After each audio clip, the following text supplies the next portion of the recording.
Greetings, Patrick here. Have Cheetah will view 8 questions with. Welcome to Monday.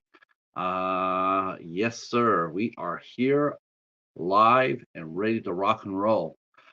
We have a lot of fun this week. We're gonna have a lot of fun this week. We have a good week of guests. We have tonight. We have Damian Mancino will be here in about 10 minutes or so. We have filmmaker Patrick Bolberg will be with us tomorrow night. On Wednesday, we have horror host Sam Gregula will be here with us. Count Gregula. He'll be here with us on Wednesday, the 11th. And then on the 12th, we have the lovely Donna Hamlin will be with us. So we have a action-packed worth of shows. Hi, Jennifer. How are you? Glad you are here. Um, yeah, that was a lot of fun last week. We talked to Tracy Hutchins. That was a lot of fun. Yeah, that was a good week last week. For the first week of October, I was pretty happy with it. Um, we got to talk to Stephanie, who was on before. Stephanie from Glitzy Gems, and we got to talk to Tracy and her daughter Chloe, who are not only are they a beauty channel on YouTube, but they're also horror fanatics. Who knew, right? Uh, and we also got to talk to Rob Merritt. So that was a lot of fun too. Rob Merritt is actually Rob. Rob was the first guest I'm going to have this month. We have 3 guests that are coming on this month that were featured in the film You Should Have Killed Me, which was directed by Michael James Bernard. We have Rob Merritt, who played Jeeves. We have tonight. We have Damon, who played the lead actor. He played Monte, and he will be the man we're talking to tonight. And then on the 24th, we will be talking to the one other actor who was in the film as well. Dylan Yeager will be here with us on the 24th. Um, so we've had a lot of fun. We've had a lot of fun so far with this movie and with this cast and crew.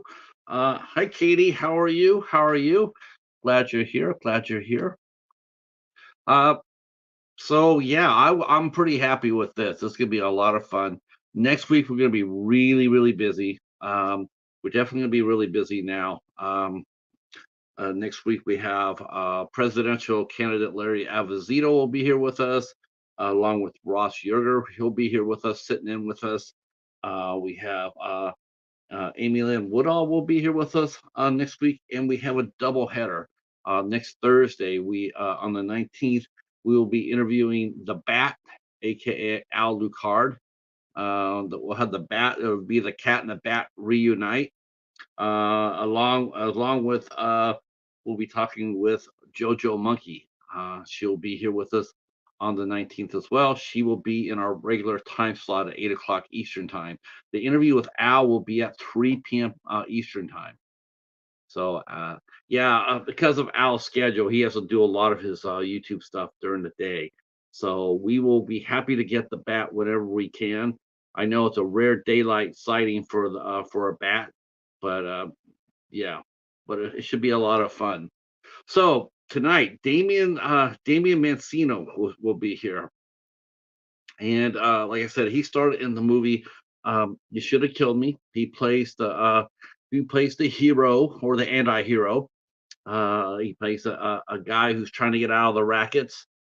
His daughter is very, very sick, and he's trying to get out of the rackets. And so he helps plan out this big heist, and it comes through. But because he's quitting his boss says, "Well, since you quit me, you don't get any of the money." Uh, and not only that, but you get a headache too. And so, but he makes the same mistake. He has his boss has the same shooting skills as a stormtrooper. So in other words, he misses. Well, sort of. So Monty gets up and he's looking to get back what's his. And and we meet a whole bunch of various fun characters throughout the movie. It's a really fun cast. That's really what it is. It's a homage to Tarantino, homage to to Guy Ritchie. Just a lot of fun, a lot of fun, and a lot of action and adventure as well. So, and done in Iowa. So that's really cool. Iowa, I've been being introduced to Iowa as far as the film industry goes. Not only have I talked to the four gentlemen here, but we're also going to be talking to others, uh, including um, including JoJo Monkey, who's also based in Iowa as well. So that's going to be a lot of fun. There seems to be a lot. I mean, we already talked to one. Uh, we talked to one guest. Uh, we talked to the gentleman who directed Death to Metal. Uh, I should have wrote that down. Let me go get that. Let me go get his name.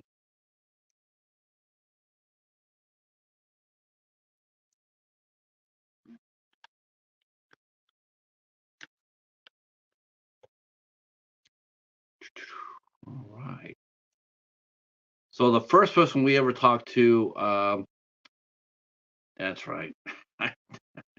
So the first person we talked to um, from Iowa, that was uh, Tim Connery, who did Death to Metal, and so he was our first glimpse, our first interaction with any filmmakers in Iowa, and yes, I agree. I agree. I think Damon's a really nice man. I think he has a big heart. I think he wears it on his sleeve. That's the impression I've gotten. I'm glad you guys are here. If you guys like to share us out, that'll be awesome as well. So we interviewed Tim about I don't know, about over a year ago or so, maybe a year and a half ago, and then I got this one here from Bayview Entertainment, and next thing I know, I'm talking to a lot of folks from Iowa, and getting to know the some of the people in the industry over there.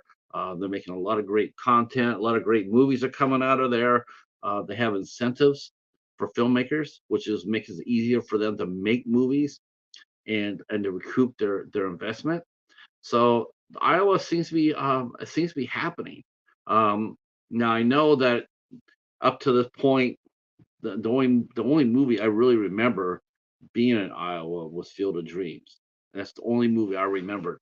And I know that they have Major League Baseball has they made that into a tourist place, and baseball actually goes there now and plays a game a year at the same field that they had at the game field for the Field of Dreams, which is a really good idea. Whoever came up with that marketing tool really deserves a bonus.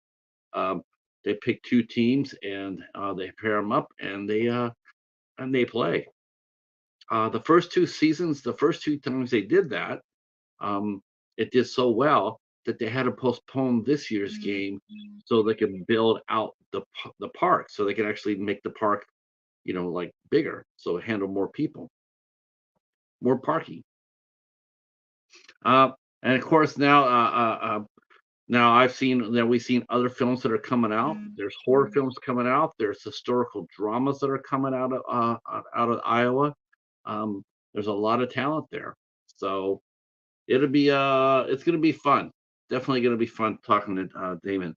The first thing you're gonna notice though, it's the very first thing I noticed, and I'm sure he's probably already heard this. We'll ask him.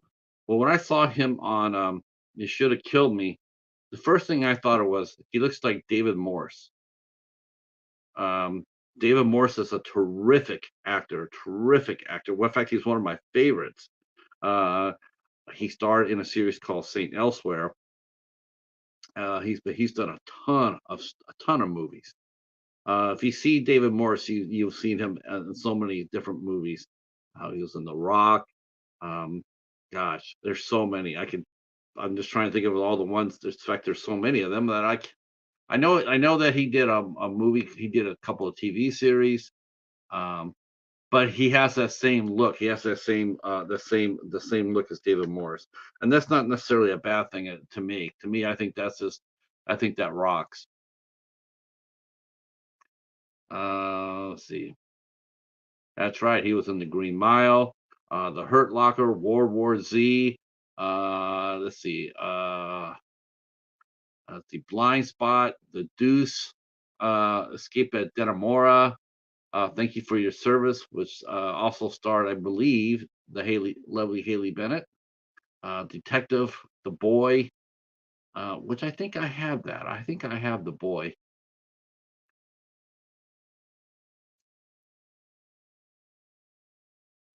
So that's who the first impression I got of Damon when I saw him on You Should Have Killed Me. So I'm looking forward to this. This will be a lot of fun. All right. So what is going on with November? That's right. November, I am not going to be here.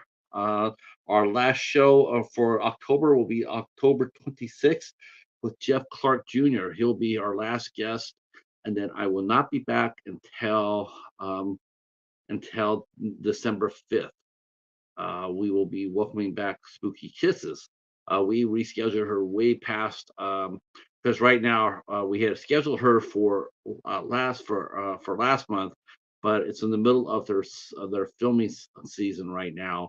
So I decided to wait until December so we could have them all to ourselves, and they can tell us stories about when they were out there filming for this year's season of Spooky Kisses Haunts, which is doing a second season, and the first season is currently out now on Amazon Prime. So if you want to go to Amazon Prime, you can see Spooky Kisses Haunted, and then the next season should be coming up later on next year. But they're filming it now. Um, yeah. Uh, I guess the question I was going to ask is one question I was going to ask is we were talking about this too last week with Tracy and Chloe and Stephanie. But we're talking about Halloween, and it seems like to me like there's less and less kids every year. It seems like there's more and more organized trick or treating going on, and I was just curious to see what people thought about that. Do you still let your kids go out and trick or treat? Do you get a lot of kids at your house trick or treating, or do you go to like schools or churches or what have you and do trunk or treats? I know it's a weird question to ask, right?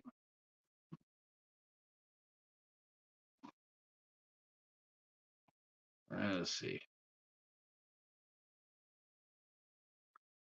Oh, awesome. Okay, we just got our good friend Steven Chang, our PR guru, our promotional guru. He just got me. He got another guest for us for December. I had to tell him that I'm taking off in November. This is what's going to happen. It's like you want to take it off, and all of a sudden now guests start popping up. But I am taking it off. Um, there's a lot of people out there that are doing interviews right now. Our good friend Steven is doing them from House of Horrors. Um, Katie here, Katie popping the popcorn. She does Creative Corner. The Bat, Al Ducard himself. He's actually doing an interview with Michael James Menard tomorrow night at 10 p.m. on his channel, Al Ducard's channel. I will be slipping that up, and I should do this. I should go ahead and toss up Damon's. I'm gonna toss up Damon's Instagram. So if you want to follow Damon on his Instagram, I'm going to drop his link right here. So you can go up there and check that out right there.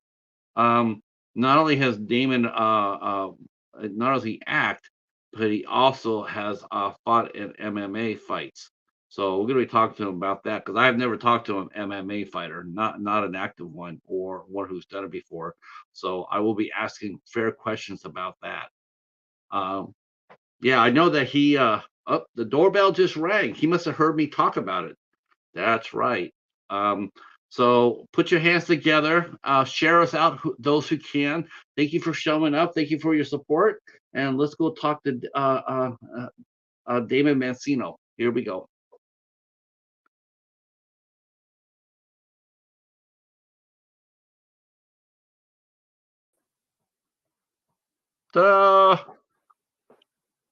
Greetings. Can you hear me? We hear you. Cool. How are you, sir? I'm doing well. How are you? Good, good. Yeah, so the first thing I'm going to say is I'm so glad you're here, and I really am, and I really want you to hear this from me. Um, I think you're a great person, man. I think you're a good guy, and when I overcaught when you and I were talking about an issue, and you were feeling pretty bad about it, and you sort of beating yourself up a little bit, and I didn't like that. I think you're a good person. I don't think you deserve that. I think you have a big heart, and what I've been told from Michael and Rob, I was right. They both have said that you have a big heart, and you wear it on your sleeve, and you're a really good person, and I totally agreed with that. You can see Yeah. that. Both those guys are liars. No, I'm kidding. Yeah, they did say something about if they didn't say that, there was something about meeting out in the back with a triangle hold. Yep. Yeah, but yeah, what a fun movie you made with You Should Have Killed Me. Just totally a total hoot. Really enjoyed it. I thought it was a lot of fun. Had me in stitches. There's a lot of heart in the movie.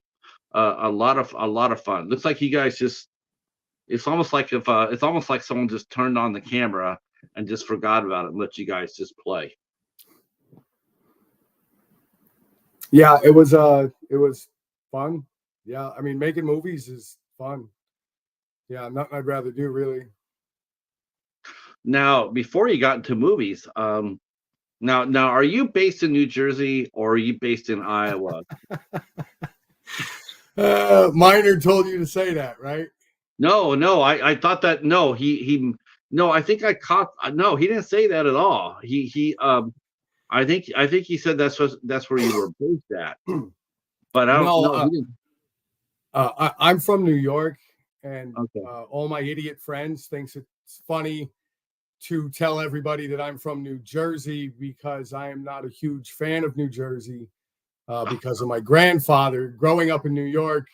I don't know what to tell you. People in Jersey can't drive. There it is. It's funny because I actually thought about, well, if I wear my New Jersey hat there, that would help. But I guess maybe not. No, Well, are you a big Yankees fan? I am. Yep. Well, Yankees and Giants. Go well, blue. yes, yes. Can we fire Aaron Boone like last year? Yeah. Okay. Yeah. I just was really sad this week, though. I don't know if you caught the news or not, but we had the big moment in Yankee baseball was the moment where Aaron Boone hit that big home run and sent the Yankees to the series in 2009. Oh, was it 2004 or 2004? No, 2003. And then and he hit it off of Tim Wakefield. And sadly, Tim Wakefield passed away this week. I did not know that. Yeah. He died like 4 or 5 days ago. That's sad. I'm sorry to hear that. He was only 57. He had brain cancer. Yeah, that's terrible. I was shocked. I really was. I was like, wow, it's just I didn't expect that. It's like, but I just think of what a classic, iconic moment that was. It's like with Mike Torres and Bucky Dent. It's Oh like, yeah. yeah, I'm old. Yeah, I haven't gotten much for news this week. Our team participated in the 48-hour horror film festival this past weekend. So kind of prepping for that, and then basic seclusion from Friday till late last night. Oh my gosh! So now, was this your first 48-hour challenge? Oh no, this is probably I want to say fifth. like not 5 years in a row, but 2 years in a row now. We've done the horror challenge, and then we do the regular 48. So yeah, I'm pretty sure this is it's my fourth or fifth. Yeah. Yep. Um, All with the same team. oh, so it gets a little bit smoother every year then. Every single time. Yes, absolutely. And that's all, we could ask for. Winning's great. Winning is also incredibly subjective, so I don't put a ton of weight behind it. I want our crew to do the best they can. I want our personal best mile time, if you will, and we've consistently improved in that regard. So, how could anybody on our team, myself included, not be proud of that? Now let's go back to this though, Damon. Let's go back to the first time you had to do it when you had no experience at all. What did you think about it after the first year? Was it one of those things where it's like, I can't believe I did that. I can't believe that I survived, and I can't wait to do it again. Well, that Yeah, pretty much all the emotions right there. that's exactly right.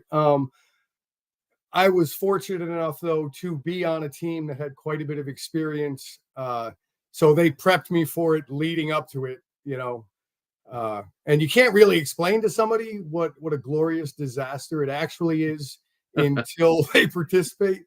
So I kind of just nodded like, yeah, I know it's going to be crazy. And I didn't know what I was in for. But yes, today is about the only day where I'm over a 48. It's like the day after. I'm like, all right, good. We're done. Right. Um, But I've talked to a few filmmakers that have done that 48-hour challenge, and they say, like you said, it's absolutely organized chaos. yep. Uh, I And mean, our team has it down to a science as far as the writing. And this is 2 48s in a row, about 2 or 3 months apart, where our first edit was right on as it related to length. And that's a result of us, as we write, being very cognizant of the time limit and sort of shot listing as we go. And yeah, it's 2 in a row now where we had to do very little cutting down of it after our final edit. now who directed this? Who directed it? Myself and Derek Smith. Okay. Now, was this your first time to direct? No, I've done a little bit of directing on 48. Myself and, well, we'll say it in the correct order. Brittany Benedict and myself were the directors and writers on the previous 48. Yep. And I've directed some other stuff. I actually prefer directing over acting. So, Really? yeah. Yep. But you're really good at acting. I'm all right. No, I prefer directing is the problem solving aspect of it.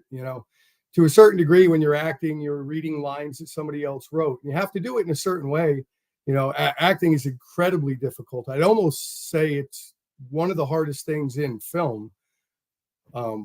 But yeah, directing is my preference. I'm a fair hand at coordinating people, and I'm not terrible with communication either. So No, Michael gave you full credit for the fight scene in You Should Have Killed Me. yeah, he was really cool about that. I read the script, I saw the fight scene, and almost immediately he was like, "So you want that?" And I was like, "Yeah, cool, no problem." Yeah, that was a really good scene. The Yeah, whole bar scene was fun, and their scenes with the two stoners. I mean, though you seem you. I mean, your character of Monte. The only person that Monte didn't get along with was the mob boss, Sully, yep, and otherwise that he got along with everybody else, including Sully's two henchmen. I felt sort of bad for him because it was like, they sort of liked you, but yeah, but they threw in with Sully, and so they had to go. They had to go. yeah. You definitely. I had a poor relationship with Sully. Yeah, Generally, a side effect of somebody shooting you in the face. yeah, that was yeah, yeah, that was You know what though? Like I told Michael, and this is where this is what I knew. You know, here it is. We're coming into the film, and we see the what the action that brings you to, you're talking to him. What I really liked about this movie and what I really liked about your performance was like most of the time in every gangster movie, when you're sitting there and somebody's got a gun on you, you're talking shit, right? The actors are always talking shit. They're always saying, they're always trying to be badass about it. Like, well, pull the trigger then. If you want some, pull it. Or I'm gonna take that gun away from you and make you eat it. You, Monty, acted just like pretty much how I see how anybody would. You're like, you don't need to do this. Look, I don't, don't kill me. I just want to get my kid, I just want to help my kid. I don't want anything other than what I'm, just give me what's mine. Don't hurt me. Don't take me away from my family. That's dialogue that real people say. You know, I could see Monty saying those words in real life. It wasn't being like it's not like the tough guy act you see in like Pulp Fiction or anything else, or Reservoir Dogs, or any of these gangster movies. You are laying yourself open, saying, "Hey, all I want is just what it would take for my kid to get well. That's all I want. And that's you don't have to shoot me. There's no reason to shoot me. I'm not going to come after you. I'm not going to do anything to you. I just want to help my kid." And I thought that scene had a lot of emotional depth to it. Yeah, it wasn't the hardest. Michael Meinert had spoken to me, uh, before we began pre-production and everything, and he had alluded to that he had me in mind when he wrote the role. So um, it wasn't a stretch. Yeah, Yeah. what I think see that I don't know, Damon. I think that's really what I caught. Like when I saw that scene there and I saw how you played it, I didn't see Monty. I saw Damon. You know what I'm saying? I'm saying this is how if Damon was actually in this situation in real life, this is exactly how he would operate. This is exactly, but of course, then again, if he ever got a hold of Sully, Damon would fuck him up. Um, so there's make no mistake about that. But the character itself, I just thought it was so well played, so low key, so realistic, and it added a lot of emotional depth to it. And I applaud you for that scene because that was cool. That was a cool scene to see, cool scene to play. Thank Um, you. now I talked to Michael about this. So here you are, and you're getting shot. Um, did you have problems with that with the scene where you're getting shot? I mean, do you feel like Sully was just he stormtrooped you and he just nicked you, or did because I think he said that initially he was going to have your character get his money and then die. Um, Yeah, the initial it was supposed to be uh, a much worse entrance wound, and the inference is because it does happen. And I mean, again, you have to have a little willing suspension of disbelief. It is a film. The pistol that Sully shot me with was a 40 caliber handgun, and there is little to no chance that would not blow my head off. right, So, for argument's sake, we'll make it a 9 millimeter. And yeah, there's precedent for being shot, and simply if it doesn't penetrate the skull, it will travel around it and then exit. right, And that was our original plan as it related to, and I guess it wouldn't have been that much worse in the front. An entry wound is just it's the bullet size, and then kind of a pretty bad exit wound that we would wrap up. And there would be this steady degeneration of my character throughout the course of the film. And we played with that a little bit. But it turned out when we began shooting, the makeup aspect of that and keeping it consistent was going to be difficult. So my assumption is that Michael Miner figured he would have to field questions like that one. yeah, and he did. Yeah, Uh, yeah, I saw it. I watched that episode.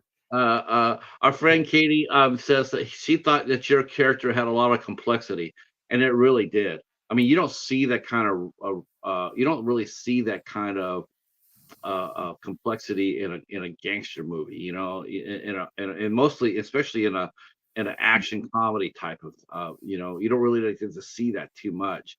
Um, I'm really glad he changed the ending of it too, because quite honestly, it would have been depressing because here he is, he's trying to save this little girl, and for him to die at the end of it, it'd be like, well, what he's trying to reunite with his family. This is what he's trying to do. He wants to see his little girl again. He wants to see her healthy. But to me, it would be sort of like a cruel prank to go ahead and just like have him go through everything, and then at the end have him die. It's like, I don't know. I'm glad. I'm very happy with the way the movie ended. I thought it was a lot of fun. And, Yeah, and I would have been fine either way. I you know I don't mind an unhappy ending, and the fact that if he had gotten the money, gotten it to his wife or ex-wife, and she had managed to save the kid, that in and of itself is a win. You yeah. know, I don't think there's anything wrong with the sacrificial character either. So either way was Um, fine. I mean, the fact that it ended the way it did is cool because maybe we get a sequel. Yeah. Yeah, I told that to Michael, and let me ask you this: would you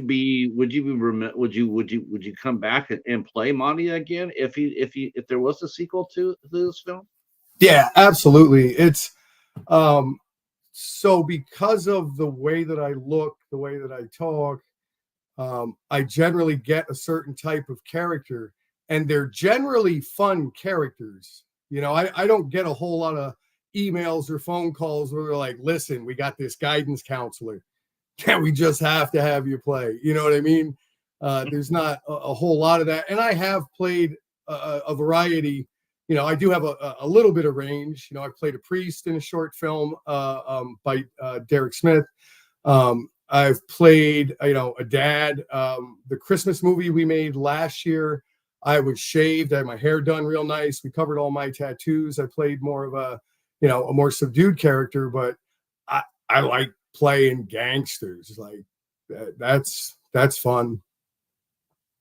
Let's see.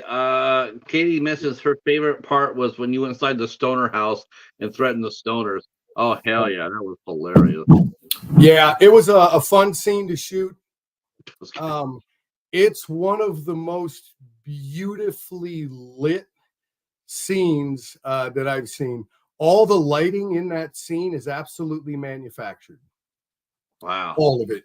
The beautiful kind of golden evening, end of day daylight that's coming through the windows. Even so much as the shadows that are the reflection of the blinds. None of that is real.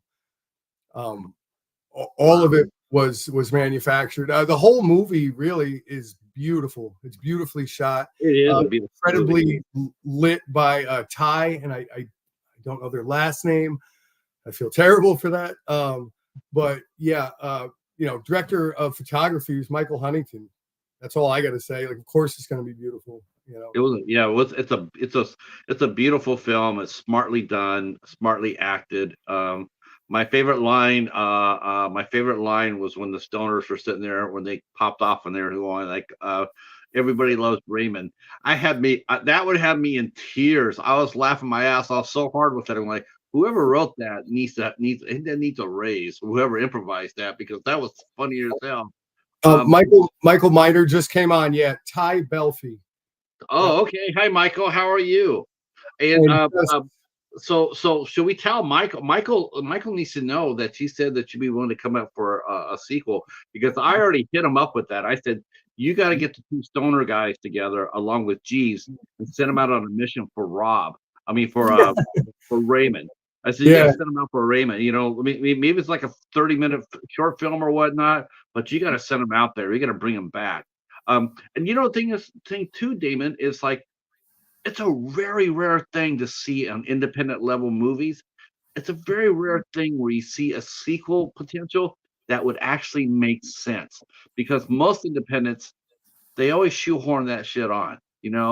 Like the movie's told, the story's told, and then at the very last minute they shoehorn some sort of horror movies are the worst for this.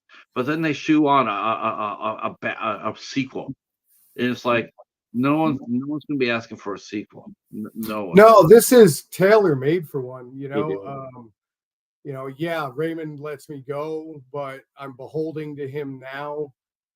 Like, yeah, I mean, there's so many different ways that could go. Hey, and Minor can go fuck himself because I'm reading on the screen. I'm not from Jersey, bro. I'm not gonna say it. Ain't gonna happen. Yeah, I think he's causing a dust up here. Yeah. Did I mention did I mention that you said something about talking to Michael and showing him what a triangle lock is? Yeah, I can demo that real quick. I'm just saying.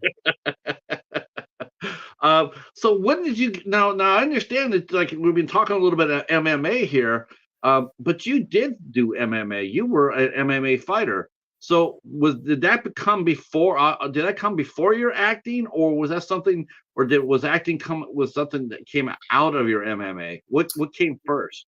My MMA for sure. I'm so lucky in that combat sports in general, boxing is what I started with, and then got into Muay Thai, which is kind of a Thai kickboxing, and then I transitioned to mixed martial arts.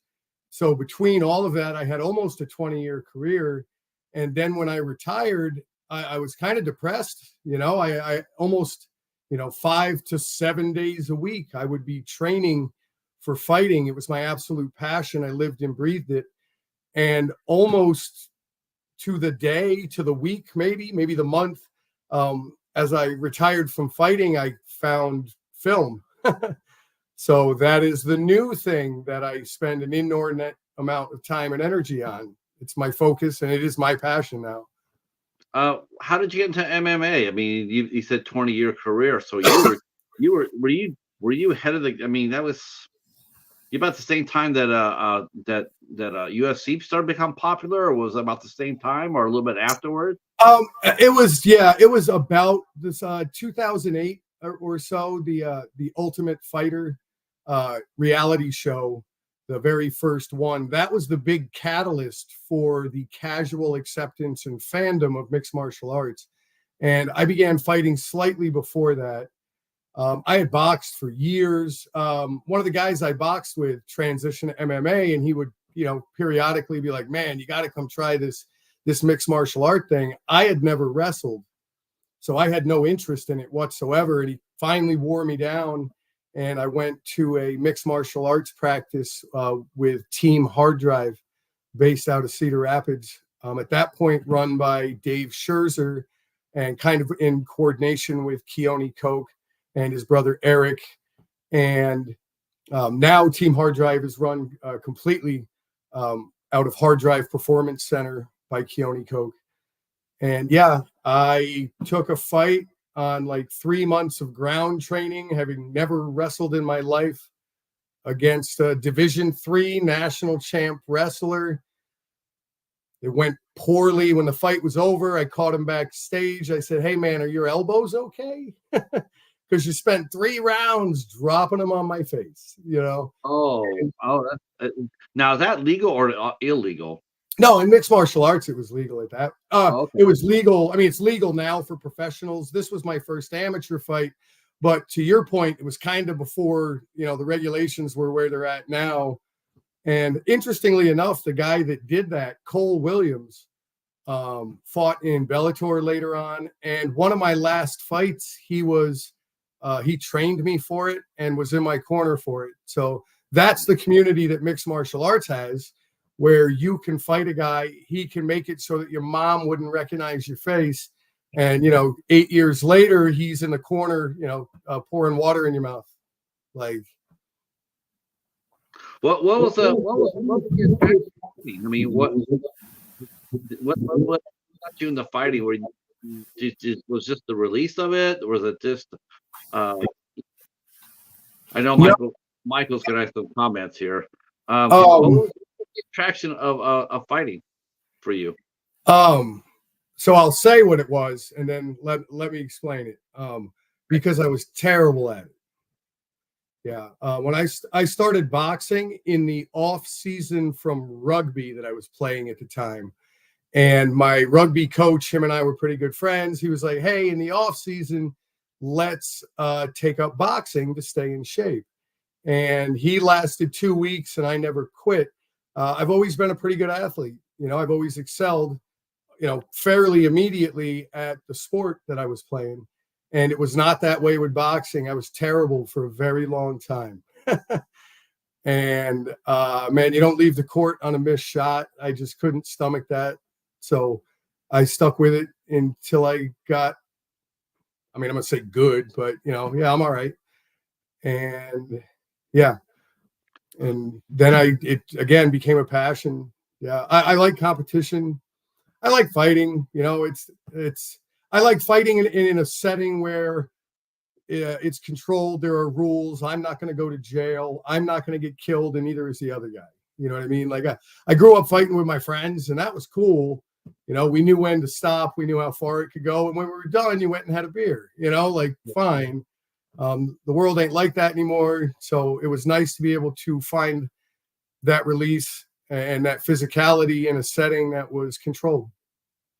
I know that I know back then when I guess when they were first starting out, uh, back when Kimbo Slice was the king of the backyard brawls, Yeah. uh, and I guess they still have those on. I Yeah. didn't know that. Yeah, I didn't know that. I thought they got all those went away once once all these legitimate organizations came above ground, and I just thought people quit doing that. And I want to say hi to Amy. I can see she's on the chat. Good to see you. Her and I were on a film set in Illinois a couple months ago. That's awesome. A feature film, and it was a trying shoot to say the least. And she's weather-wise or just logistics. Logistics. Yeah, it was different. It was a bit less structured than I'm used to. You can make the argument, working with Michael Huntington and the crew at Mediaverse Studio, Century Films, that I'm spoiled.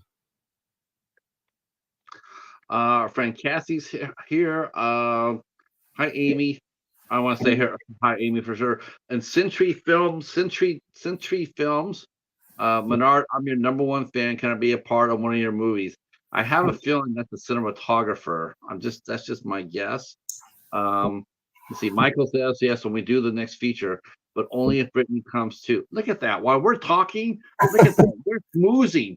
They're freaking smoothing and making deals in our chat while you and I are talking. How Hollywood is that, right? And gotta have Brittany for anything. Brittany's just unbelievable. Brittany and I are very, very different people in a bunch of different ways, in our general attitude, in our demeanor, everything right down to politics. And we work so unbelievably well together, writing and directing or just being on set. She's fantastic. Yeah, it's funny, my two favorite people to do on set stuff with, outside of cinematography and things like that, are Brittany and my beautiful wife, Sabrina Papagni. Now, Sabrina, and also into the making films as well. Yes. Currently, we are about midway through shooting a Christmas film for this year that she wrote and she's directing. She was the AD this past weekend on our 48. And I'm saying her and Brittany are very, very similar. It's great to have two people that are organized and think ahead. And yeah, we're very lucky. A Christmas movie. That seems to be. Is that a welcome change of pace for you? Do you like doing movies like that? I mean, I know some people get stuck in that tough guy mode. It is not a change of pace. Speaking of Brittany, every year that I've been involved with Century, we do a Christmas film. That's see, I like that. I think it's I like the idea of that. I like the idea, and I've always thought about that too. Sometimes during the Hallmark movies or whatnot, and next thing you know, you do see some well-known faces that are, like, wow, I saw him in a cop movie. I saw him in a mystery movie or something. There they are doing they're doing a family film, and I just think it's such a nice change of pace, for the, not only as an actor, like, okay, so I'm not the gangster in this one again. Thank God. No, I yeah. can I can actually go out Um, there and say, we can help you get to the airport to for you can have your last, so you can have your finale with the girl. We can do that. yeah. It's got to be a nice change of pace. One of the very first things I ever did was with Brittany and Michael and Century Films was a Christmas film. Literally, the second thing I ever did was like a very small part in a horror movie. And Michael Huntington, I don't even know if Brittany was there, but he was on set, and he avoided me because I look scary. And afterwards, though, he came to me and was like, "Hey, we need a guy for next Saturday, I think it was," and it was for Dinner with Dad. And my first thing that I ever did with Century was was there for that year Christmas film, and it was Dinner with Dad, and then we did The Bright Side, and then we did Investigating Christmas, and then we did Chinese Food in a Movie, and we're actually kind of doing two this year. We're doing the film that me and my wife put together, and Century is filming and editing, and we're doing a proof of concept for a film that Century is heading up with Mediaverse Studios, and it's a proof of concept for a full-length feature for next year's Christmas film. So Christmas films feature huge in our film family. Yeah, well, you know what? They're super popular. I mean, I remember people were commenting. It's sort of funny too. I mean, here we are, a couple of guys. We're going to talk Christmas, but let's look at it from the business point of view, right? Chris, from a business point of view, Hallmark started doing their movies. Nobody really paid attention to them, right? And then Yeah, slowly but surely, they kept on making them. They kept on doing them because, well, nobody was really talking about them.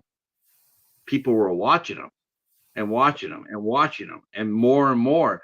And before you know it, now they're in such demand. I mean, it's like you look at it and go like, we're releasing 36 holiday movies, and you're going like, wouldn't one be enough? Or isn't it just the one story like 36 times? No, maybe it's the same 3 or 4 stories, but it's all about the casting. It's all about the demeanor. It's all about the story. it's Uh, how you tell it. It's yeah, listen, there are three basic storylines for a Western in the last 100 years. You know what I'm saying? There's like the guy that helps kill all the bad guys that come into town, like Magnificent Seven. There's kind of the Unforgiven storyline. I mean, there might be another one, but I'm telling you, like, so anyway, to your point, yeah, it's not always necessarily the story, it's how you tell it. I tell you, there is one cowboy story movie we don't see anymore though, and I've commented on this, and man, you mentioned there's three. There used to be four. Fourth one used to be when there used to be cowboys and engines. Can't do that anymore. Can't do cowboys and engines. You could do the Nope. land baron. You could do the land baron. You could do the plantation owner, or you could do the corrupt sheriff. But that's all you can do. Um, Uh, I think you could do, for lack of a better term, cowboys and Indians. I just think that you would have to, you could not adhere to the classic Hollywood stereotype. right. You would have to show it from a historically accurate perspective. You would, preferably, if I were writing or directing it, I'd want to show it from both sides. Yeah, you can't just have, a bunch of Indians running around and, shooting arrows at people and Right. talking in No, fluent yeah, English, that's over with. Yep. And Uh, as it should be. Yeah, yeah. I would love to see, perhaps a Cowboys and Indian movie done from the perspective of the Native American tribes, from Well, an one of my indigenous favorite people's movies. point of view, like from the Sioux or, some of the other Plains Indians. One of the favorite movies I saw. It was a two-parter. It was Son of the Morning Star. It was the story about George Custer. at Little Bighorn. Yep. And oh man, yeah, that was a TV that was made for TV movie back I think in the early '80s or maybe mid '80s. Man, that thing had a wallop to it. It was something else. All right, we got to let me catch up with the chat. The chat is like on fire. Let's see. Mediaverse Studios, Damian and Brittany directing together is a deadly combo. Put Michael Huntington behind the camera and Kevin on the script, and it's going to be amazing. We have the best team. I like We hearing. do. Amy mentions that she'll watch Michael. Michael must be up to something here. Let's see. Michael said, what did he say here? Let's see. I think he said something about. Yeah, he says the fact you have more people watching live than me is unacceptable. Yeah, I'm just infinitely more likable. Let's see. Mad Hatter 1790. Mediaverse Studio is just a great team in general. And then here comes my spiritual brother, Lazy Cheetah. That's right. Lazy Cheetah. Excellent artist. And I just scrolled up. I saw Hevioso Films. That's Derek Smith. That's one of our teammates, one of our team members. He's put me in a bunch of his stuff. He was my co-writer and co-director. You know, we co-wrote and co-directed this Horror 48. I don't think I co-wrote. I helped with the writing a little bit last year, but he did most of the directing for last year's 48. Derek's genre is very much horror. He loves horror. How about you? Is horror something that you like to do? I like to write and film and direct horror because there's so many less rules that you have to adhere to. You know, you can break all types of rules of physics. You can break all, so I like the freedom that comes with horror. I don't watch horror movies. No, really? No, not a fan. Okay. We got a bite for that. So why are you a fan of horror films? Why am I not? Yeah, I'm surprised. Well, part of it is until recently, and recently, I think, 10, 15 years, they haven't been, it's not a good film. You know what I mean? It's not terribly well written. It's not terribly well shot. It's not terribly well acted. Some of that has certainly, there's been some massive improvements with it. And I'm not saying that the older films aren't iconic, but I can name on one hand, the older horror movies that were actually good films that actually had good acting. The Exorcist, fine, no problem. You got that. But yeah, I've taken more of a shine to it as I've gotten involved in film. Let me ask you this question. I asked this from another director, and I'll tell you their answer after you tell me yours. But if someone came up to you today and they said, "Hey, we want you to direct the next Exorcist film. We want you to, the first one's already out, but they walked up to you and say, "Hey, we want you to go ahead and direct the next Exorcist film." Would you take that on, or would you sit there and say, "But you already made a perfect film in the original one. I'm good with that." Or would you accept the challenge and to do it? The two-part answer. If somebody asked me to direct an Arby's commercial at this point in my career, I'd say yes. Yeah. Secondly, yeah, I absolutely would. And I would approach it with the reverence and respect that it deserves. And I would make every effort to adhere to that and pay it the homage that it deserves. And because I love doing this and I think I'm good at it, I would certainly accept that director spot. Yeah. There's not that many films, right? I mean, in fact, we'll ask you your three. What are three films that? And I will tell you the answer to the other director. What are three films do you think that are perfect and you wouldn't want to see them touched or remade? What are three films that you just look at and you see them as just perfection? See, that's interesting because it's I'll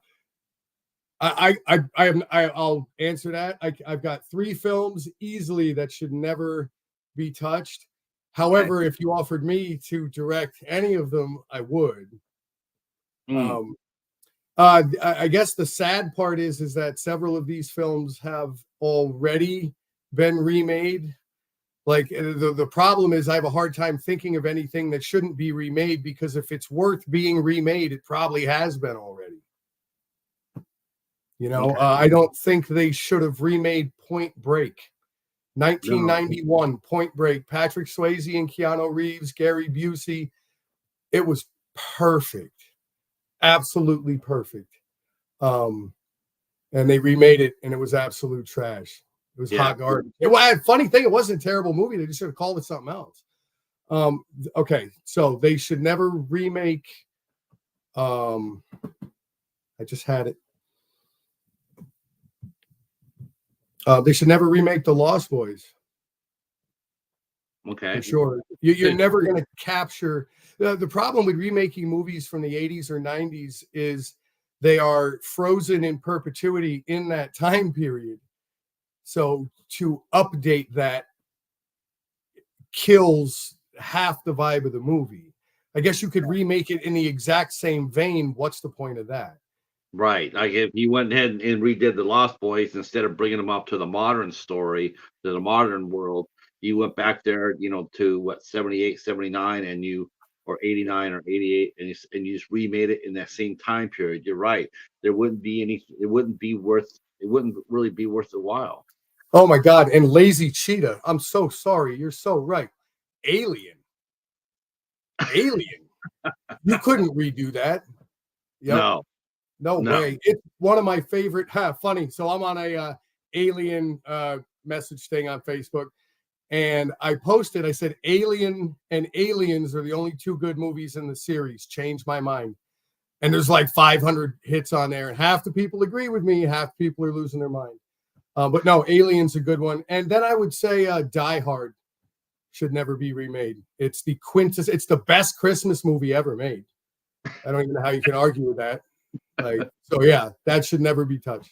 You know what's funny though? I tell you what's funny about Die Hard. Man, as much as I love Die Hard, and I do, man, I thought Die Hard 2 was better. I thought it was better. Oh, you watch your horror mouth. I Oh don't. my god! When we were in the theater, this is something when I was in the theater, right?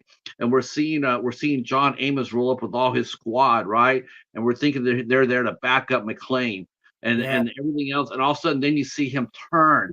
Our whole theater went like let out this huge ass groan, like, oh shit, like no way. They were totally they're like, no way did he go bad. And Yeah, sure it was enough, a great twist. And it upon a was. rewatch, you can see that some of the magazines on the MP5s that they had the blue tape, and some had the red, because the blue was the fake rounds for fighting the Right. guys. Like, Die Hard 2 is a good film. It adhered really, really well to the classic 80s and early 90s trope of going bigger and better for the sequel. The Alien franchise did it with Aliens. Terminator did it with T2. So yeah, bigger, sure. Better, nah.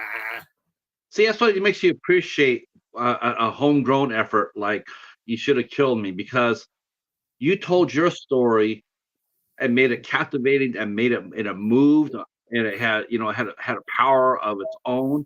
And look what you did. Look what you did. And on a that would probably even your budget for You Should Have Killed Me probably wouldn't even equate Bruce Willis's craft table bill. But No.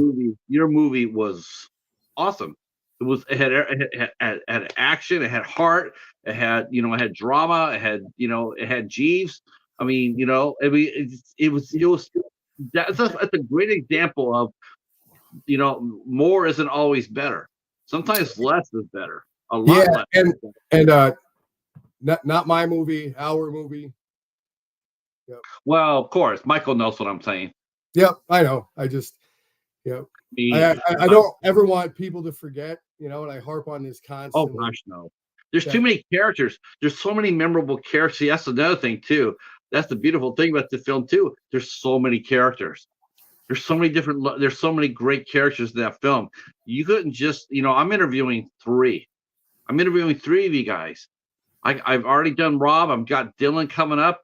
I could probably go and talk. I want to talk to the guy who played Raymond. That guy was hilarious. That guy was absolutely hilarious.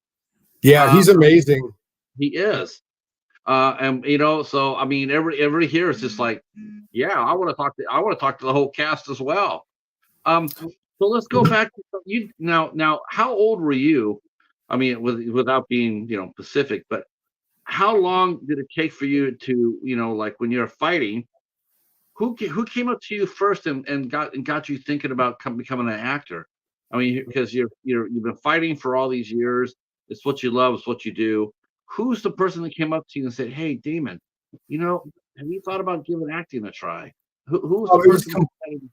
it was completely by accident. The first project I was on, um, a buddy of mine brought me. It's real small, independent, like college film thing, and he asked me to choreograph a fight scene, and one of the actors didn't show up. So he asked me if I would step in, and I said, "Yeah, cool." And somebody happened to be on set that needed somebody for the next week, and that next week was the set that I met Brittany and Michael. Isn't And that one of the veins of independent filmmaking, Damon? Is sometimes the actors don't necessarily show up every day. I mean, the good ones do, but Yes. yeah, you're 100% right. Yep. So you got your first film. You did some stunts on it. You choreographed a fight scene. Um, Yep.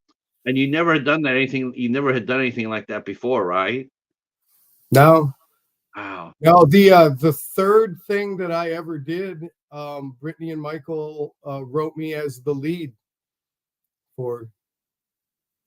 Yep. I did that little tiny film that I still don't know the name of.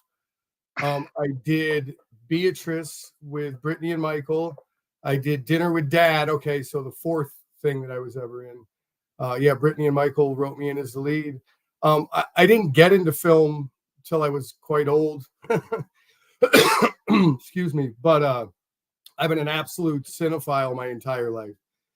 I've lived and breathed film about lived and breathed film most of my life as a fan. I've constantly throughout the course of my life been like, man, that would make a cool movie, or even to like, God, that'd be a cool scene in a movie. And I never realized what I was doing was preparing. Hey, Jeremy, what's up, brother? Love you. Yeah, never realized that. Yeah, it would evolve into this. Um, And one last every thing, a movie that I do want to remake, right? It's a 90s movie that I think should be updated for modern times. And I'm in the process of writing the script right now, is Falling Down. Oh, I love that movie. Yes. I Yep. love And that movie. I do think there are portions of it that are dated. I feel like now more than ever, the sentiment of that character rings true with people. So Yes. yeah, that's an incredible film that was damn near perfect in its day. That's my goal over the next 5 years. Is I want to remake Falling Down. That would be that's a we used to talk about that movie quite a bit at my job. We used to talk about that. We had a guy who we always thought would do that. Like, when's he gonna fall down on us? It's as he is all because he is always bitching and complaining. And then when we just started talking about it, like, man, he's gonna fall down on us one day. That's what we were talking about. We're talking about Yep. he's gonna do the Michael Douglas character. He's just gonna just go crazy. Um, and we says, we gotta keep him happy, so keep bringing him donuts. Yeah, and I mean it. I feel like there are so many. I mean, there's still the classics of that film, right? And it's funny because I'm looking. Alucard, good idea. Amy, what's up again? Good idea. Popping up. Yep. Like, yeah. There are so many other things that could be inserted into that film. That life has devolved into, despite our constant tech evolution, despite all the things that we now have access to that's supposed to make our life better. So many things actually have the opposite effect, much like that character in the movie. And I still want to keep like the scene, it's a McDonald's, whatever, where it's sorry, it's 10:31, you can't get breakfast. Yeah, that's one thing though. I will say us one thing. Maybe they've watched that movie maybe they've watched that movie for corporate training. But I do notice that the restaurants they're not so, if you walk up at 10:40 and you sit there and say, I'd like to get pancakes, they're not apt to say no now. Now they're apt to sit there and say, how many pancakes would you want? Yeah. You know, uh, but you think being based in Iowa, doing movies on this much smaller scale, do you think it helps develop the story and push the story out better than it would be when you're set in a big city and there's a lot of lights and action and flash? Do you feel like a setting in, Des Moines or Cedar Rapids allows you to tell a more richer story because the area is so much more small? I mean, it doesn't allow for it; it demands it. If I've got if I'm cooking a meal and all I've got is a hot plate, some spices, and some simple ingredients, I better make that taste amazing. As opposed to a full kitchen where I can do anything. We are limited as it relates to sets, as it relates to CGI, as it relates to time, because so many of these projects, we're not on a massive set. We're not getting paid a ridiculous amount of money for this. At this point in most of our careers, we shoehorn this in around, actually having to work for a living. So, yeah, half the time, and we're working on this at Mediaverse right now, is having access to great sets. And, I mean, not for nothing, I'm sitting on our podcast set right now. It's awesome. But yeah, for the most part, maybe a guy, he owns a bar or a restaurant or a kitchen, and you can film there, but, yeah, you're limited in scope and scale. So yeah, the story better be good. Yeah, I know Michael mentioned, he mentioned earlier when we were talking about how, shooting at locations of people he knew and like friends and whatnot, like the bar was actually working bar and he was able to get in there for a certain amount of time to film. Um, is that really how it is in like for in your area? Is it more dependent? A movie's more dependent on basically, like trade-offs or, maybe product placement or whatnot? Is it because of the smaller budget? Do you find yourself doing that a lot more? Like when before you see people going out to do locations, right?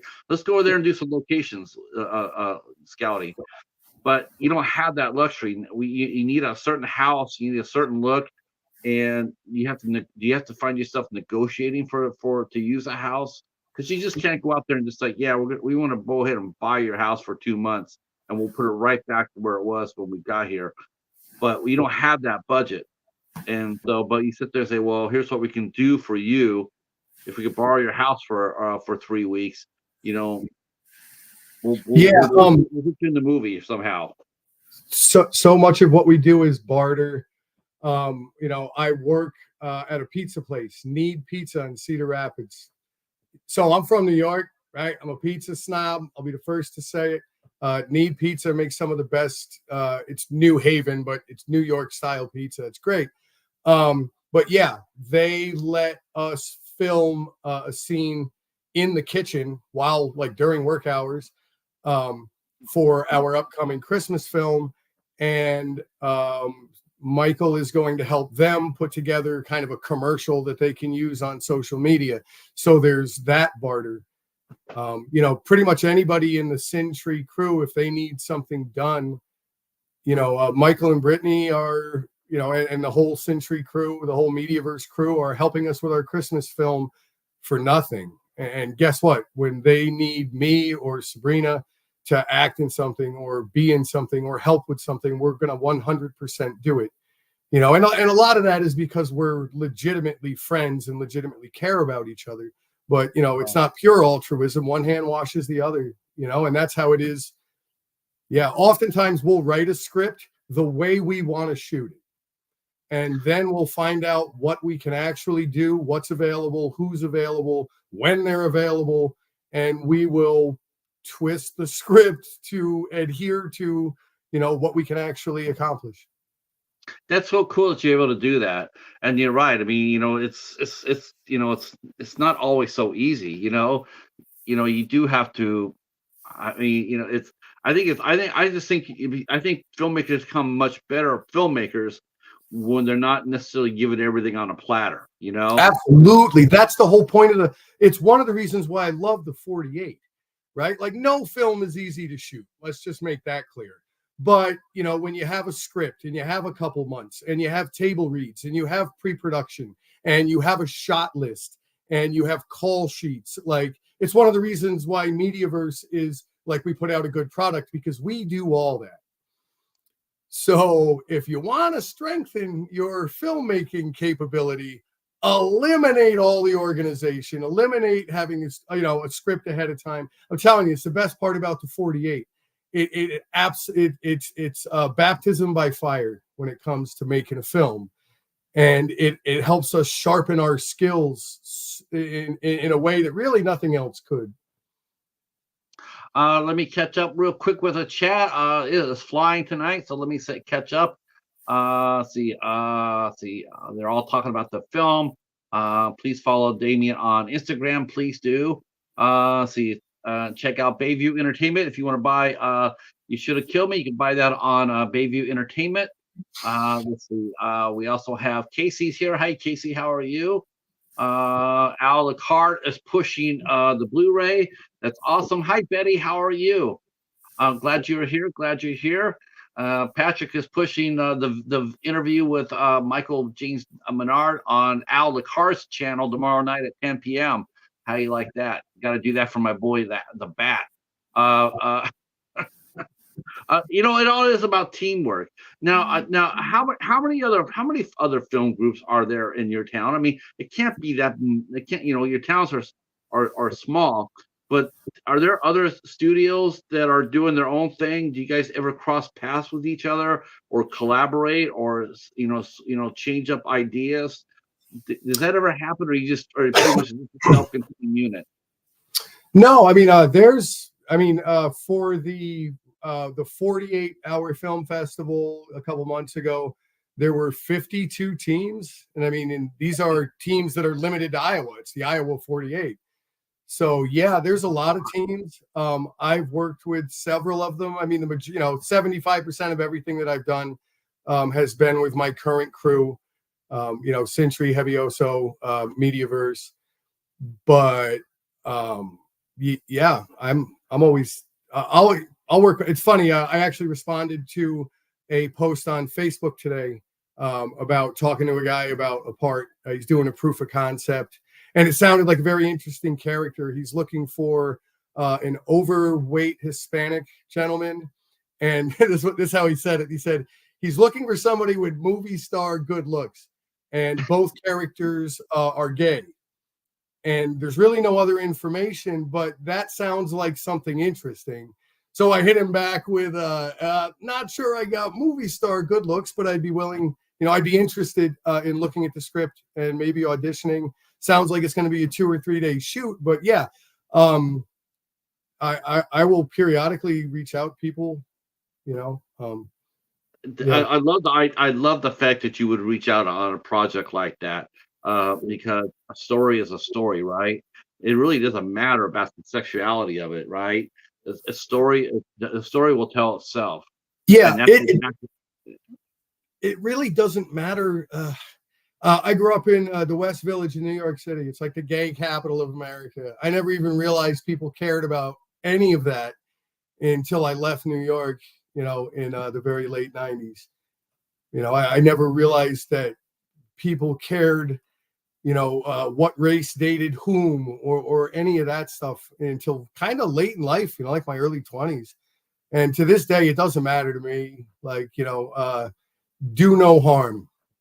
There you go. Like, Right. Beyond that, I don't care what you do, I think it can be something that ain't my cup of tea, but that doesn't in any way give me any latitude to have, a real opinion on it, or for sure not to say that you shouldn't do it, or be upset about it. Like I said, don't Well, I screw mean, kids or animals, and you can do that whatever is you want. us. Like myself, I'm a film reviewer.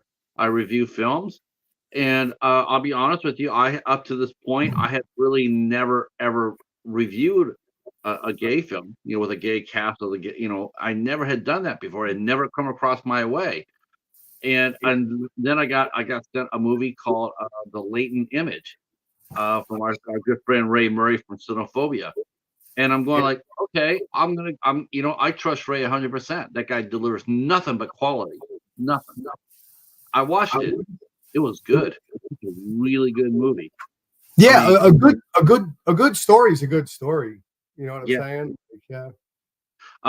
So tell us about when your very first. Okay, now you did your first movie and you helped set up the fight scene. But let's talk about your first time behind the in front of the camera as an actor, where you had to deliver lines. Now, up to that point, had you ever gone and taken any classes at all, or was the first time that you walked on a set as an actor, that was your first time? Yep, that was I've been lying to women and cops for most of my life. So, like, yeah, it was fine. It was it was nerve-wracking and it was Mm. terrifying, and I was not good at it. I mean, I'm not great at it now, but I'm all right. And if nothing else, again, like I was talking about earlier, all you can do is make progress and do your best. I can't do any better than my best because it's my best, and I'm Right. constantly looking to make my best better. But no, yeah. What do you do between shoots? I mean, what do you do between like you mentioned you work at a pizza not a pizza place and you do a podcast.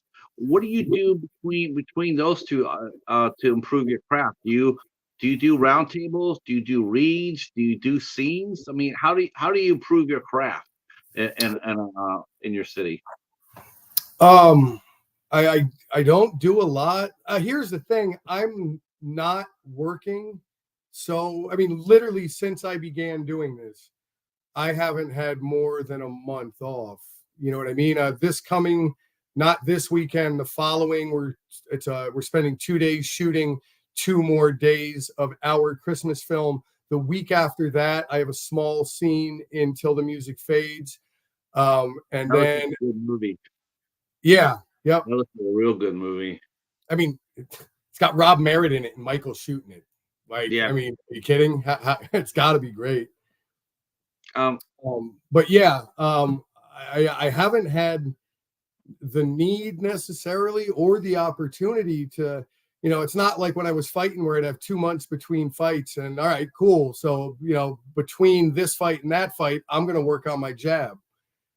To make the parallel to film, I'm like fighting every week, man. right. Right. And do you can in me just like boxing or MMA, more than anybody else. When you're improving, and you also know your weak points. Like my jab isn't the best, my left Yep. jab isn't the best, so I'm going to go in there. I'm going to work on that, and maybe so to an untrained eye, I'm watching you fight, and I'm looking, damn, that guy has a hell of a left hand, but you yourself know like, no, my left hand needs to be improved. So what we see versus what that's interesting to me. That's interesting that you recognize that, whereas someone like myself, I couldn't. Yeah, I just I take notes after a shoot. And I take a lot of notes as a director, about things that I did wrong. I've made some real mistakes this past year. I've done more directing, almost than acting this past year. And, but those mistakes are how I get better, and each time that I direct, I'm better, and it's because I'm making the notes. And I do the same thing with acting. So, I find I always want to write things down while it's fresh. I went home last night after the Horror 48 we just finished, and I made a bunch of notes because 2 weeks from now, I'm not going to remember it. And again, particularly with directing, there's stuff that I had to learn the hard way. Now, have you done a solo directing job yet? Have you done a solo short film on your own yet? I don't think so. I mean, God, what do we do? We did Rosie's Necklace, a really, really good short film about 2 years ago. God, I don't know. Michael would know. Brittany would know. I'm bad with time. And like, I'm pretty sure I got the directing credit on it. You did. I did, yeah. Yeah, I mean, that was as much Brittany and Michael as it was me. So I haven't had to direct something where I had zero support. You know, I've always had such a good AD, either my wife or Brittany. I've always had such I mean, Michael's the DP. If you think that that's all that Michael or Jake do, like, you're crazy. No, So of course. yeah, yeah. I don't feel like I've ever had a solo directing thing. Maybe I have. But. Let's see. Let's say a new person came in. Herviso Films, Arturo, Time to Go. Oh yeah. Oh, he's talking about stuff I've directed. That's Derek. Yeah. Okay. Yeah. Thanks, brother. Yeah, I think short films are a terrific way for a director to cut their teeth and to hone their skills. I mean, it really is. It's just it's I think it's the best thing. I love short films. That's one of my favorite genres is short films. I'll watch and any short film. and even those, like Arturo was it was a horror film. So, obviously Derek had massive input. The project was Jacob Daniels, who is one of our editors. He was actually the DP this past weekend, and he's unbelievably talented. Time to Go was another challenge, a point of view challenge. We made a helmet. Jake made a helmet. You could put a camera on, and it was a point of view challenge. And yeah, I guess I wrote and directed that, but yeah, That's gonna be hard. That's gonna be hard. I mean, that's gonna be a hard medium to do. I mean, the point of view is hard. Found footage is really hard. Even when horror films, that's still a really hard genre. Um, Man, our point of view film Time to Go is so good. It's so good. I don't know where to find it. I don't know if it's on the Mediaverse website. I don't know exactly where it is. Maybe one of my guys could throw it on there. Oh shoot, yeah, Mahout, Mahout was and hold on. Time to Go. If one of you guys, one of my boys, can tell everybody where to find it. This is, you want to talk about skill with the camera, with the editing. Like Michael and Jacob just destroyed it with this. Mahout, where Jake was DP on, was a 6-minute one shot. It was a challenge. We shot a film that was one take, 6 minutes. One take, 6 minutes. That's a long time. That's a long take. Oh, you ain't kidding. I mean, think about it. I mean, even for a short film, that's a long take. To get there and to do it right. I mean, I've seen some films like 1917. That was one take. I saw another movie called Molly that featured a 35-minute one take. It's just like, that's crazy. And that's gonna be the most difficult thing ever to do a one take of that length. But 6 minutes, it must seem like an eternity. And Mad Hatter says Time to Go is on YouTube. And most of these are on YouTube. I just don't know under whose page or how to find them. We might put together an investigative team on here and try to find them, and then once we do, we'll go ahead and put them up in all of our channels that are featuring interviews with the Iowa crew here. We'll put them up. I know that, like I said, I know that Al's interviewing Michael tomorrow night. Katie has already interviewed him. I'm sure. I've already gotten requests from people that they want to interview you on their channel and also want to interview Rob. So I think we could do that. And I'm already seeing people I want to interview that are coming through the chat.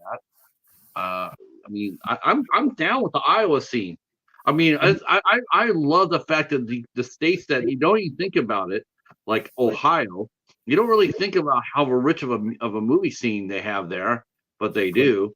And now here we are with Iowa. It's like, man, there's a hell of a lot of talent in there.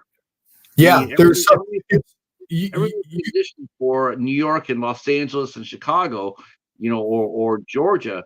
But man, you guys are on fire. Yeah, I mean, yeah, just so much talent. You brought up Rob Merritt a couple times.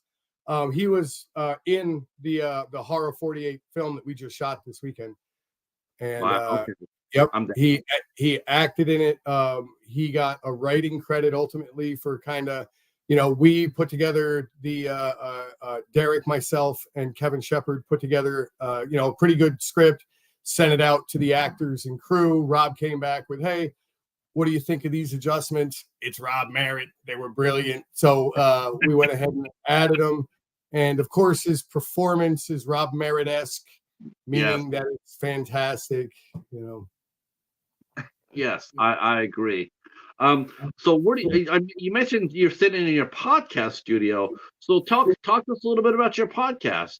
I was not aware that you had one. So tell us a little bit. No, I meant our collective. I'm at Mediaverse Studios in Marengo, Okay. and we have a like this is the set that I'm sitting on. I can't really see it. I wish I had a better way to show you. Yeah, in this room we've got 3 separate podcast sets. We've got one for horror, we've got one for cinema, and then we've got one that's a little more serious. I'm sitting in this nice leather chair. And yeah, part of what Mediaverse does is, we rent these spaces out for podcasts. So if you've got an idea for a podcast, we will provide the space for it. We will shoot and edit it for you. We have, just a ton of equipment, knowledge, know-how, and now the location to do that. We also plan on, we're on a 6-acre compound here, and we are slowly but surely beginning to build. I talked about it earlier. So you write a short film, right, and it takes place in a hospital room, right? Where you getting a hospital from? I'll tell you where. You're going to come to Mediaverse Studios, and you're going to rent it by the day, and we will have a hospital room set up. You need a courthouse, we're going to have a courthouse. We're going to have sets that, it's easier to find a bar or a kitchen. But our goal is to have, pre-made, ready-to-go sets so that people can come out and, again, pay a day rate and have it all ready for them. Wow, that is so cool. You guys are now. What city is the studio on? City's a strong term. It's Marengo. Yeah. It's Marengo, Iowa, which, all bullshit aside, it's a beautiful town. They've done a magnificent job of keeping kind of the main thoroughfare separate from the town. So it's a really kind of rustic, very pretty. Jacob Daniels' family has owned this property for a very, very long time. And the capacity in which it operated in previously, they don't need it anymore. And I'm not quite sure the logistics on it. But yeah, we are in the process of converting it to a full-time. We're going to have, sound stages for videos and recording, and, we will Mediaverse, like the name says it all, and anything production related, we want to be able to offer. And then we have the equipment for it, and we got the talent, baby. We've got some of the best editors around, period. I ain't saying some of the best in Iowa. I'm saying some of the best. And, we've got people that can do fight choreography. And, we've got Kevin Shepard is, one of the better writers that I've ever met. You need something cleaned up on your script, holler at Kevin, so that's where we're heading. It's got to be exciting for performers. I mean, before you would think that, a lot of actors, they would, maybe they come out, they start acting, they get up to be like 18 or 19. And then all of a sudden they start looking for out of state, like going to acting school or anything, and they're leaving the area. I'm gonna go to New York to go to Julia or what have you. But now you're gonna keep that talent within state, And I think what would happen too, if I'm not mistaken, I'm thinking maybe there's some. I'm not sure if any of the universities in Iowa have an acting department. But if they don't, they probably will start thinking about it once you guys get up and running. Oh no, they certainly do. There's quite a bit of at the local colleges. I do feel that what I'm hoping to see change is that you have to head to New York or LA. And right now you do, for the most part, if you want to hit it big. And that's because that's where everything is. But I do think that some of that is a remnant of pre-internet. YouTube is amazing. And being able to create things digitally is amazing. It used to be that to shoot a movie, you needed like a reel, like you needed actual film. And then to get it seen, you had to put it on television or in a theater. And man, we're past that. Digitally, the equipment that you can get, anybody can get, and yeah, you're paying for it, and it's not the cheapest stuff in the world, but anybody can make a movie. It comes down to the willingness to do it, putting a crew together, and of course, knowing what you're doing. But one of the best editors that I know is Michael Huntington. Michael Huntington didn't go to school. He didn't go to school to learn how to do this. And he taught himself. He bought a computer and a program, and he beat that to death. And the kid's like 26 years old. You got to be kidding me. So yeah, drive, determination, because the opportunity's everywhere now. And what I would love to see is a platform that, as long as you can make the really good movie, you can find a way to monetize it and get it out to the masses that isn't kissing Hollywood's ass. Yeah, that's the streaming. The streaming is just like it's brutal for independence. It really is. I mean, it's unless you get yourself a deal of some sort, the streaming services. Yeah, you get put on Tubi or Pluto or maybe Amazon, but man, you're not making any money off of it. It's going to be very, very difficult to make money short of a physical release. Yep. I got a couple of minutes here with us. Let's go with what's going on for you in the future. What's happening? What are you going to be working on for the next couple of months? Just what I had said earlier, we need to finish up our Christmas movie. The Family You Choose is what it's called, written by my beautiful wife, Sabrina. I just love to get Christmas movies. I think that is just like that's like the cast meow. I really do.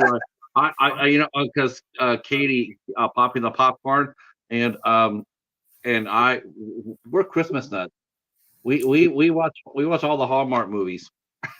So that's I think it's awesome that you guys are doing that.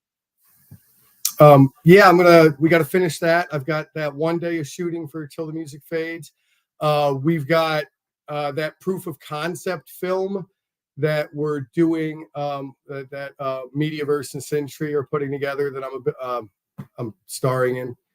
And then after that, I don't have a ton lined up for after the new year, and I think I'm all right with that. I actually wouldn't mind taking January and February, spending some time inside, cuddled up with my wife, writing. Yeah. And it's funny, all the Century crew, the Mediaverse crew, we say this all the time, like, you know what, we need a break. We're not doing anything for whatever the month happens to be, 5 months away, because it changes.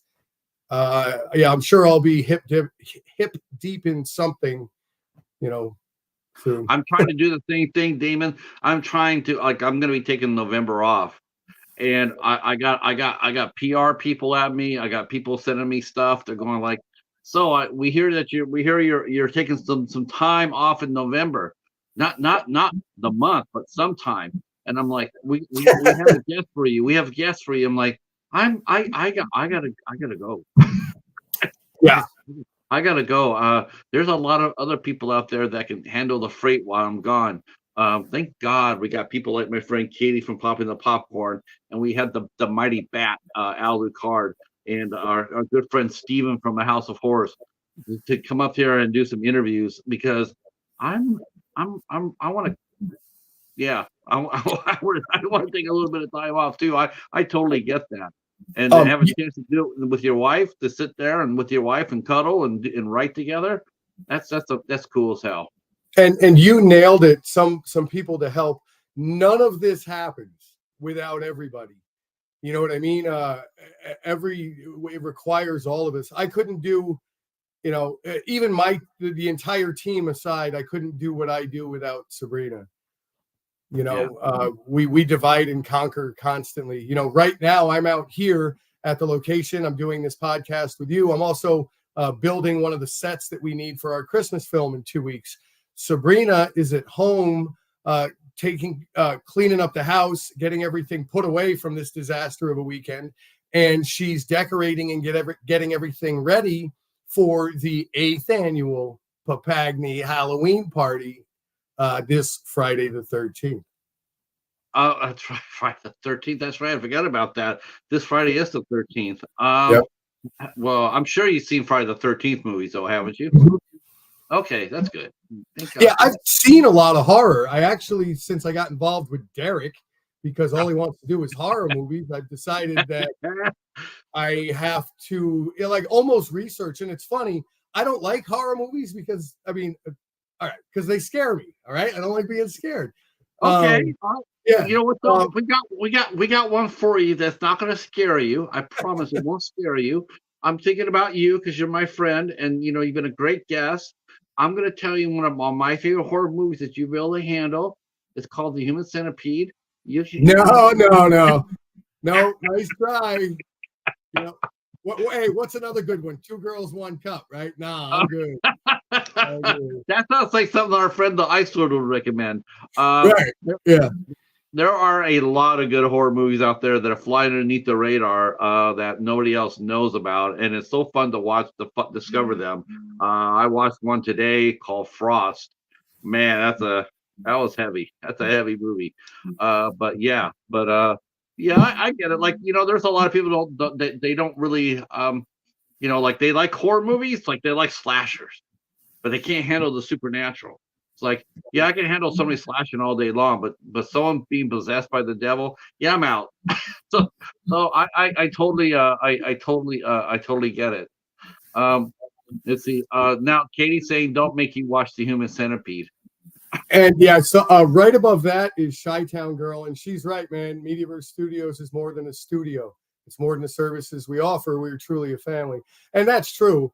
For the people that aren't necessarily part of the family, we do offer all those services. Yeah, that's right. Right. She's right. Now, does Mediaverse have website? Do they have social media and everything else? I know we are on Facebook currently. We had a meeting last week. Jacob Daniels is basically our tech guy. I guess along with Michael, and they're putting together a website. I'm not positive if it's up and running.